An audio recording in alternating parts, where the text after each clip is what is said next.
Welcome to Saiputti kitchen. Today என்ன lunch வேணும்னு பார்ப்போம் வாங்க.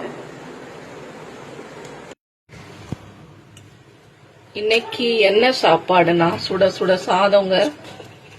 சாதம் வடிச்சு எடுத்து வச்சிருக்கேன்.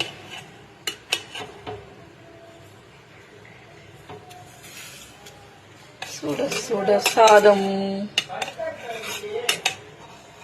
அப்புறம் குழம்பு, தக்காளி பஜ்ஜி கடைஞ்சி எடுத்து வச்சுக்கேன். நிறைய பூண்டெல்லாம் போட்டு நல்ல வாசமா தக்காளி பஜ்ஜி நல்ல எண்ணெயில் செய்வேன். இது செம்மையா இருக்கும். தக்காளி பஜ்ஜி கடைஞ்சி எடுத்து வச்சிருக்கேன். இது சாதத்துக்கு ரொம்ப நல்லா இருக்கும். டிஃபன் எல்லாத்துக்குமே ரொம்ப அருமையா இருக்கும்.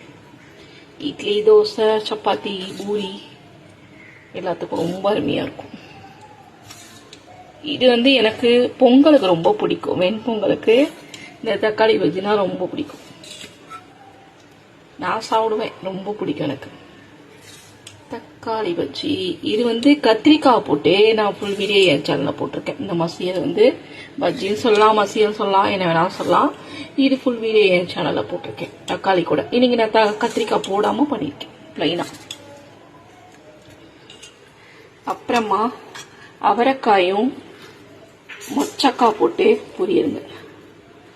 மொச்சக்காய், பச்சை மொச்சக்காய் இப்ப சீசன்ல போட்டு பொரியல் பண்ணிருக்கேன். அவரைக்காயோட பச்சை மொச்சக்காய் போட்டு பொரியல் பண்ணிருக்கேன். இப்ப மார்கழி மாசம், இது சீசன் ரொம்ப பிடிக்கும் எங்க வீட்டுல எல்லாருக்கும் இந்த பொரியல். அப்புறம் என் ஹஸ்பண்ட் கடையில இருந்து கீரை வடை வாங்கிட்டு வந்தாரு. கீரை வடை, அப்புறமா அப்பளம் பொரிச்சு எடுத்து வச்சிருக்கேங்க. அப்பளம் பொரிச்சு எடுத்து வச்சிருக்கேன். அப்புறம் இது நேத்து வச்ச ரசங்க. இன்னைக்கு இது நேத்து வச்ச ரசங்க.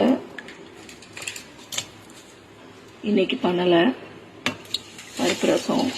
இவ்வளவுதாங்க இன்னைக்கு என்னோட சிம்பிளான லஞ்சு. நாளைக்கு ஒரு சூப்பரான மெனுல நான் உங்களை மீட் பண்றேன். ஓகே, பாய்.